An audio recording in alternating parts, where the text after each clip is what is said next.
नमस्कार, मैं दीपक झोला छाप पत्रकार प्रमाणित दस्तावेजों का झोला, जिसमें आज हम माखनलाल यूनिवर्सिटी आए हैं, राष्ट्रीय पत्रकारिता जो विश्वविद्यालय संस्था यहाँ पे आए। हमारे साथ डॉक्टर संजीव गुप्ता जी साथ में हैं। हम उनसे बात करेंगे पत्रकारिता जो क्षेत्र है आज युवा ईश्वर कितना अपना कार्य से आ रहा है।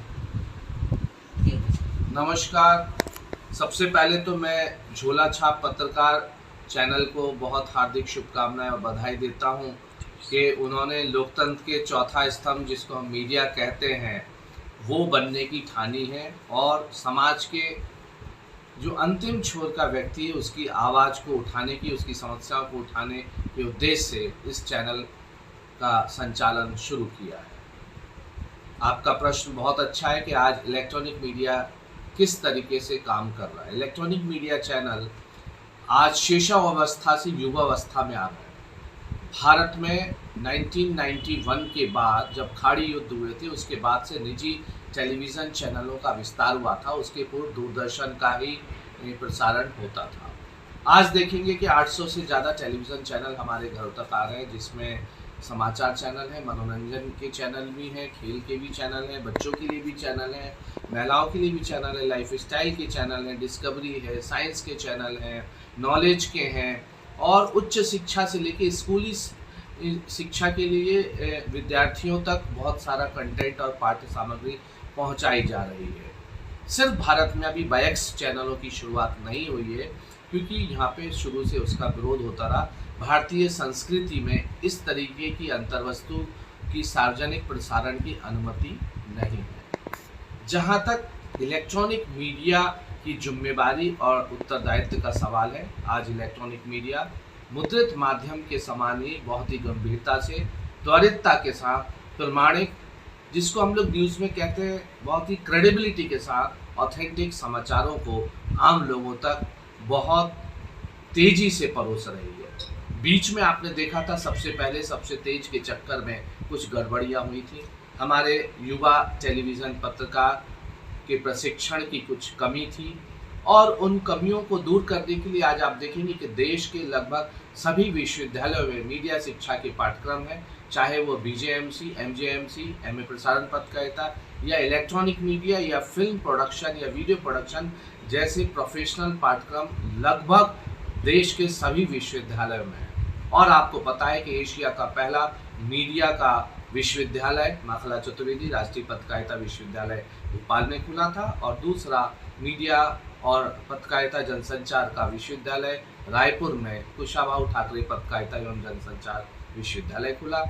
उसी क्रम में तीसरा राजस्थान में हरिदेव जोशी पत्रकारिता विश्वविद्यालय खुला। हम देखेंगे कि इसी तरीके से आज पत्रकारिता और जनसंचार के अनेक संस्थान देश में खड़े हो गए हैं, जो कि electronic media, web media, film अध्ययन, टेलीविज़न, एनिमेशन, न्यू मीडिया और डिजिटल जर्नलिज्म जैसे नए विषयों में युवाओं को प्रशिक्षित कर रहे हैं। और ये हमारे जो प्रशिक्षित पत्रकार जो तैयार हो रहे हैं इन संस्थानों से, जो 1 वर्षीय 2 वर्षीय पाठ्यक्रम करके तैयार हो रहे हैं, वो बहुत ही ज़्यादा कौशल उन्नत विद्यार्थी हैं।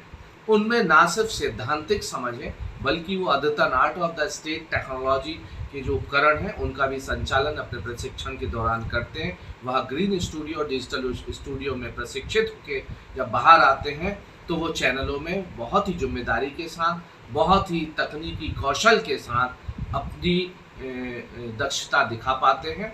और मैं कह सकता हूं कि आज हमारा इलेक्ट्रॉनिक मीडिया बहुत ही जिम्मेदारी के साथ समाज को अंतर्वस्तु दे रहा है, समय पे उनको सचेत भी करता है, उनका मार्गदर्शन भी करता है और समाज के हर वर्ग की आवाज़ को उठाने का काम या स्वर देने का काम इलेक्ट्रॉनिक मीडिया आज बाखूबी कर रहा है।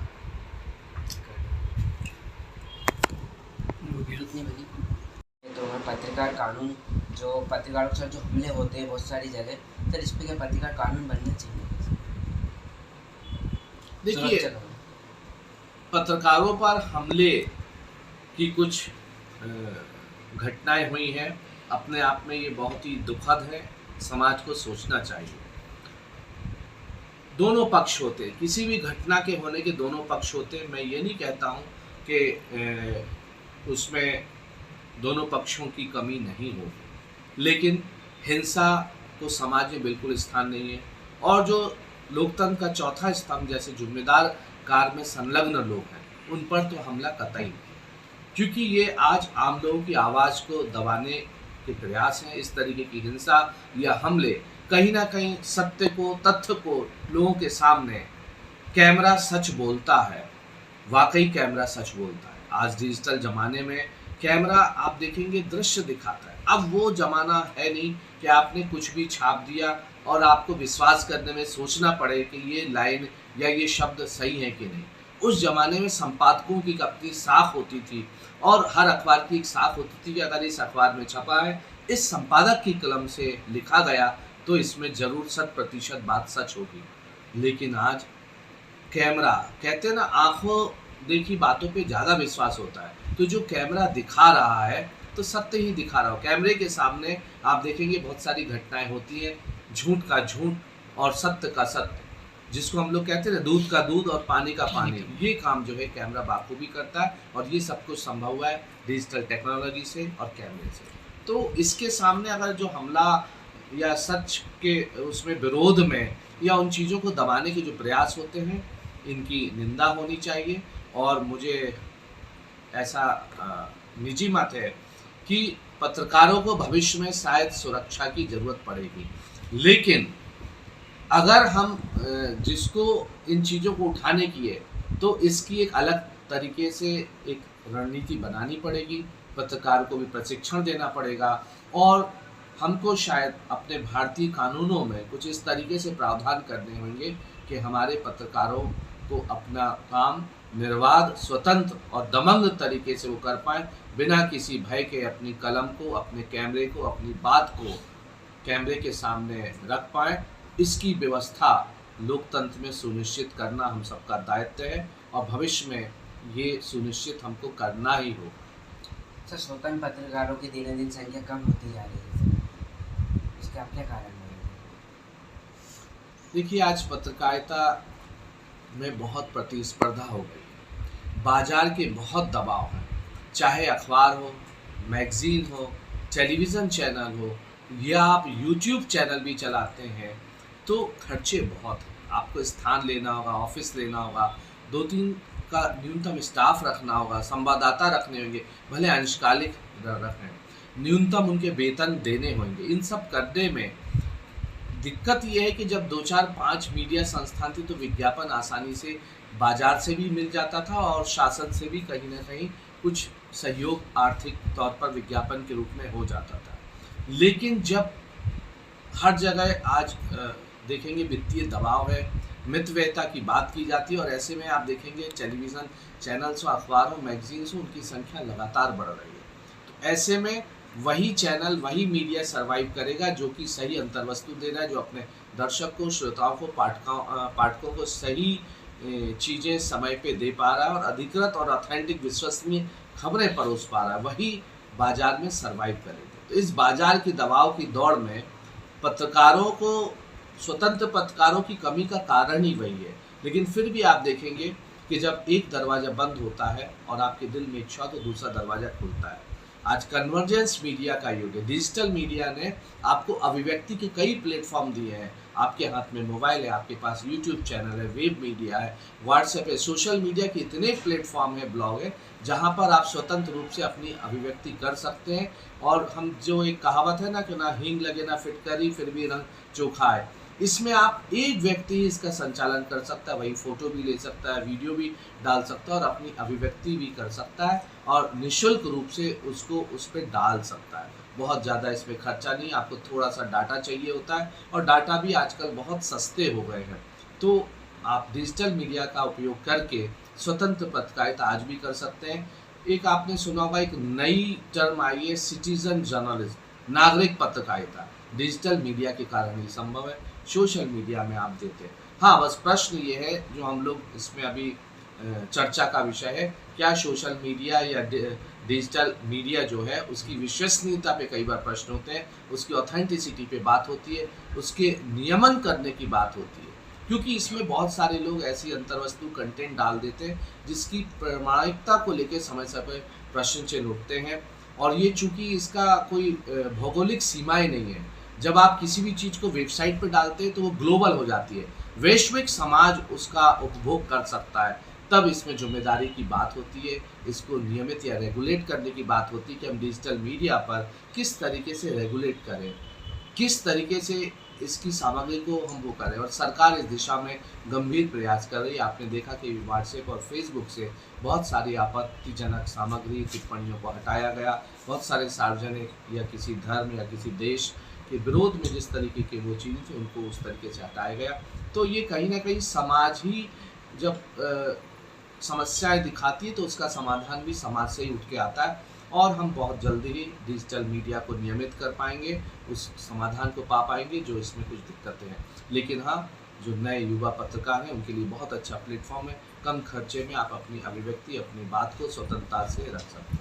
एक ज़माना था जब युवा लोग कोई लेख लिखते थे, संपादक के नाम पत्र होता था और आप उसको प्रेस में भेजना होता था। छपेगा नहीं छपेगा आपको पता नहीं होता था, डाक से 15 दिन में पहुंचता था। उसके बाद जब संपादक के नाम पत्र भी यदि आपका प्रकाशित होता था तो आपको बहुत खुशी होती थी कि आपका किसी समाचार पत्र में सार्वजनिक मुद्रित माध्यम पे आपका नाम, आपकी बात, आपकी अभिव्यक्ति को स्थान मिला।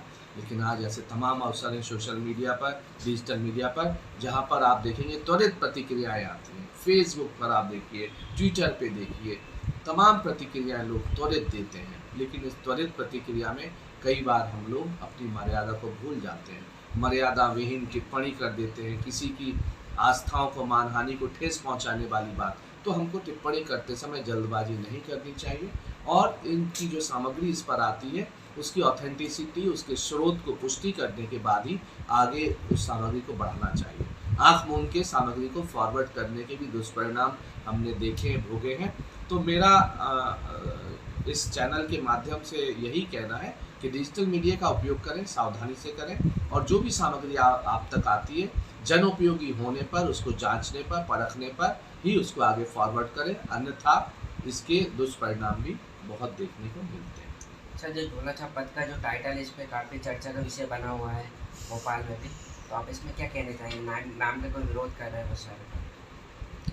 देखिए, शीर्षक तो शीर्षक होता है। झोला छाप पत्रकार या झोला छाप चैनल जो भी आपने अपना तय किया, कुछ सोच समझ के ही किया होगा।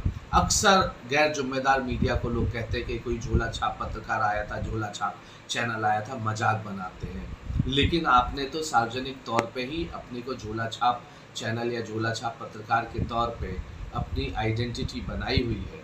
उम्मीद करता हूँ यह झोला छाप चैनल झोला छाप ना होकर बहुत अच्छा अपना नाम करेगी, साख पैदा करेगी और देश दुनिया में नाम करेगी। आप अपनी खबरों के लिए, मुद्दों के लिए, जन सरोकारों के लिए और अपनी विश्वसनीयता के लिए पहचाने जाएंगे। मेरी बहुत सारी हार्दिक शुभकामनाएं, बधाइयाँ हैं झोला छाप चैनल।